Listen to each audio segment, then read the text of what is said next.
Welcome to Rabid Noise on RABID Radio. Joining me on the program now is the one and only Devin Townsend. Thanks for joining us tonight, man. No sweat. How you doing, buddy?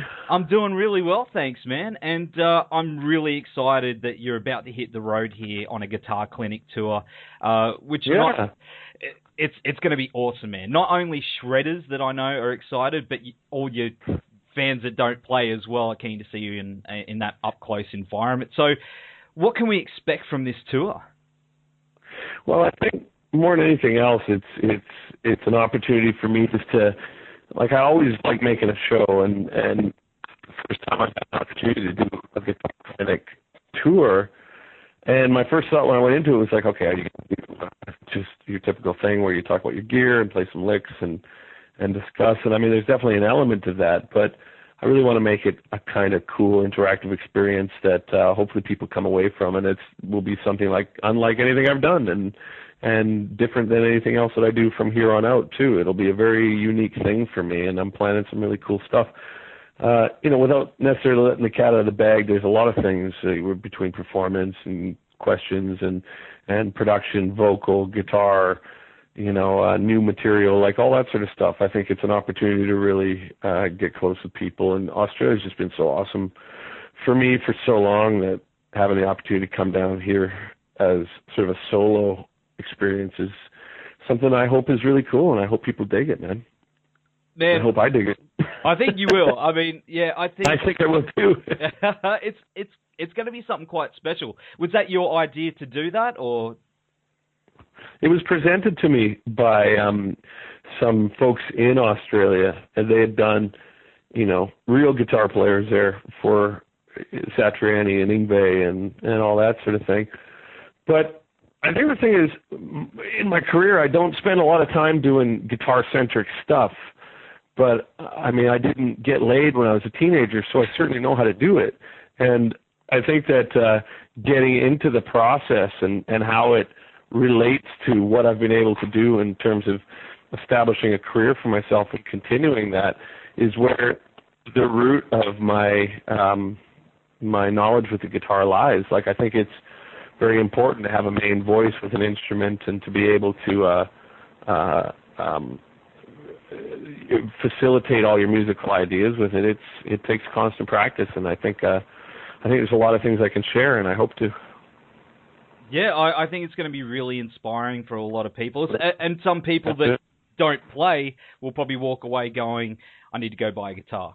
So hopefully. I mean, I'm so bad at selling myself, man. It's like I've been doing these interviews in Australia and everything. It's like, well, what can we expect? And I feel like the first thing I want to do is be like, wow, when you come down here for your money, I'll tell you what it's all these sorts of things, and I'm just so bad at that, man. So it's going to be awesome. Please come. It's going to be great. But I'm terrible at promoting myself, specifically when I feel like I sound like a salesman.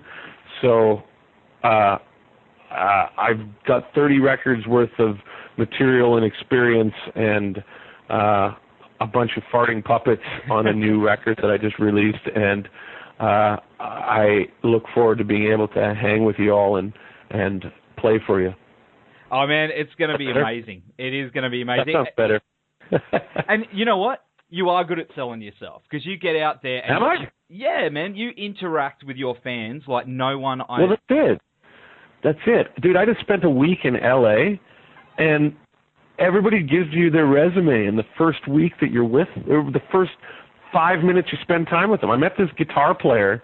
I was sitting down for lunch. I was trying to hide because I was hating everything so profoundly down there. It's like it's 1,000,000 degrees. It's just this collective fog of actor psychosis, and I'm just like, I hate this. And then some guitar players that I guess is, kind of famous guy came and talked to me, and he rattled off his resume in the first 5 minutes. I still had a mouthful of food by the time he was finished, and I remember thinking to myself, like, it's such shit. Like, everything is just so based in trying to accumulate whatever validity or money or whatever your objectives are. And ultimately, I've been doing this for 25 years, and the only reason I've been able to do it is because I've got people that I feel can relate to what we're doing. You know what I mean? And I'm not trying to sell them on things that are completely ridiculous. But I think that comes along with, you got to know your craft. You got to know how to do this. You got to know how to do it with what you got, and to not phone it in, and it takes discipline and practice and all these things. But maybe it's because I'm from Vancouver and not LA. I don't know. But typically when I have opportunities to get together with people, I think it's a great experience not only for the audience but for myself too, because it helps the process to get in there and face to face with people, because human beings are terrifying, man. I agree, man. I agree, they are terrifying, but your fan base, loves you so much because of how personal you are with them. I've met so many musicians over the years that none of them are as generous as what you are with your fans. So, I guess that's, Oh, shit, man. I appreciate. I mean, there's definitely people that are on the same line as me, I think, but it's just, my goals in life are to try and be a decent human being, and music is just this byproduct of that. But it's not as simple as that. It's not as simple as just being like, okay, well, eat all your peas and vegetables, and stay away from porn or whatever. It's about, you got to know how to do it. You got to know when to strike and make sure you get in there. And I've been doing it for 25 years, and now I'm at a point where I get to do crazy stuff. I'm making puppets. I'm blowing more money than I ever thought I would ever blow on puppets and orchestras, but I get to do it. And the reason why I get to do it is just because of the amount of work that has gone into just fighting through it. And so now I'm at a point where I think, guitar aside, which is something that is a huge passion for me, I know how to do this. And I think that if there's a lot of people that want any idea of how I do my trip, man, I'm an open book. Like, come, ask me. Like, I've got nothing I'm hiding. You know what I mean? Like, yeah. I'd love somebody else to take over. I'd love somebody else to be strapping, because I tried to sing like that last week, and I thought I was going to have a heart attack. You know what I mean? It's like, I'm a 42-year-old man now. It hurts. Have you so noticed- ask me what you want to know so I don't get asked about it anymore. That'd be great. That's awesome, man. Well, you're also about to release the new Ziltoid album, and I just got it this morning, and it's absolutely mind-blowing, man. It's one of my favorites already. I've just spun it once, and I dig it. Thanks, dude. Man. I like it too. It beat my ass trying to make that thing. It was, every element of the new Ziltoid record was a hurdle. Typically, when you make a record, it's like, okay, we've got to record it and mix it and then do the interviews for it. Great. But this is like puppet shows and 2 records and the Universal Choir, which is, how do you assemble 2,000 people's voices online, and orchestras in Prague and orchestras in the U.S. and 2 separate choirs and huge amounts of guest musicians and art that looks like, a Bollywood, action movie, right? It's the whole thing. And computers breaking and just problems, and trying to do the pledge drive that I had done, which is like hundreds of handwritten lyrics and pictures of Ziltoid, skinning cats or whatever they ask for. And the whole thing, dude, by the end of it, I'm so stoked with Ziltoid, and I'm so stoked that people like it enough to at least listen to it, because it didn't totally fail. Because halfway through the record, I was like, this is doomed. There's no way we're finishing this, right? So, hooray for our side. Man, come to the Guitar Clinic, and I'll tell you how to not give up. Man, I love it. I love the whole concept too, and I've noticed that you've given Ziltoid a bit of a makeover, a bit of an upgrade. Well, yeah, the first Ziltoid record, I made the puppet, and it was crap. I think that's the thing is it was quirky and it had personality, but as a puppet, it functioned so poorly.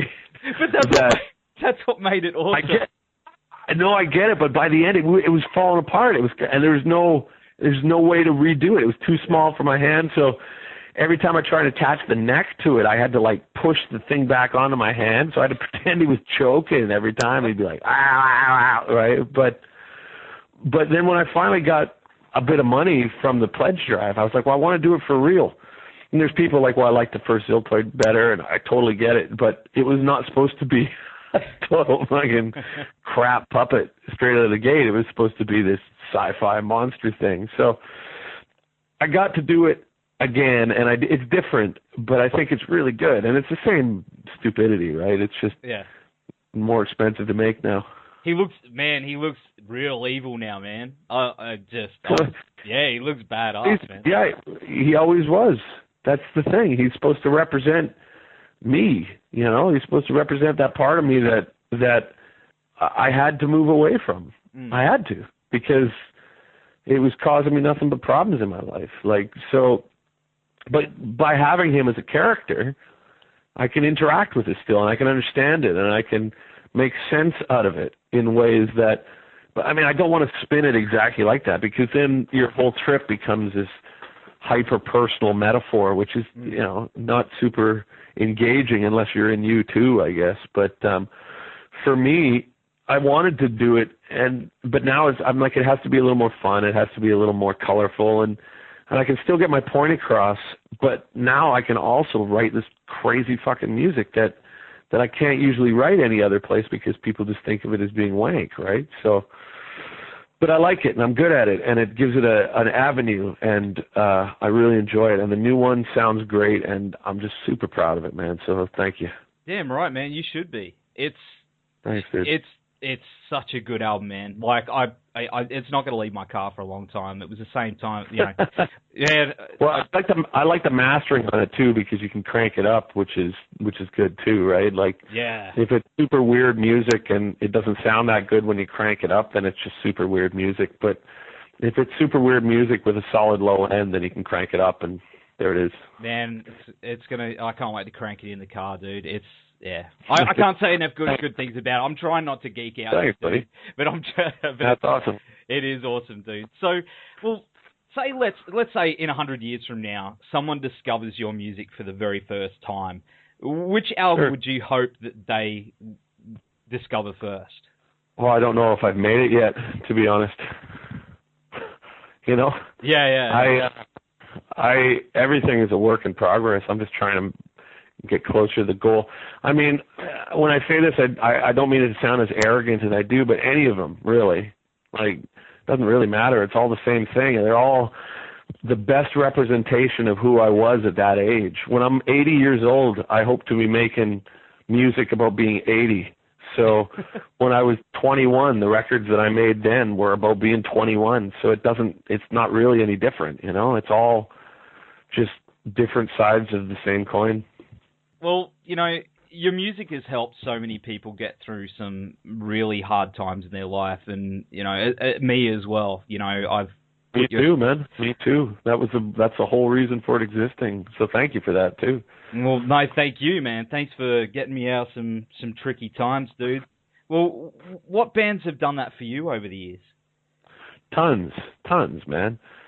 You know, tons. King's X, Jane's Addiction, Fear Factory, Stravinsky, John Williams, Grotus, The Young Gods, Old Lady Drivers, Morbid Angel, Judas Priest, Def Leppard, Slade, Enya. You know, like, dude, it's endless. Gojira, Meshuggah, like, it all depends on what mood I'm in. You know, the soundtrack for Oh Brother, Where Art Thou? It's all, if I find myself in a mood that I need to have something go along with it. Now, John Hopkins is just brilliant, and Cowboy Junkies, and I love music, man. Oh man, and I love that you're so open-minded when it comes to music as well, and you can hear that when you write, you know, and that's introduced a lot of people to a lot of different styles. So you haven't pigeonholed yourself ever, and that's what's amazing about your music.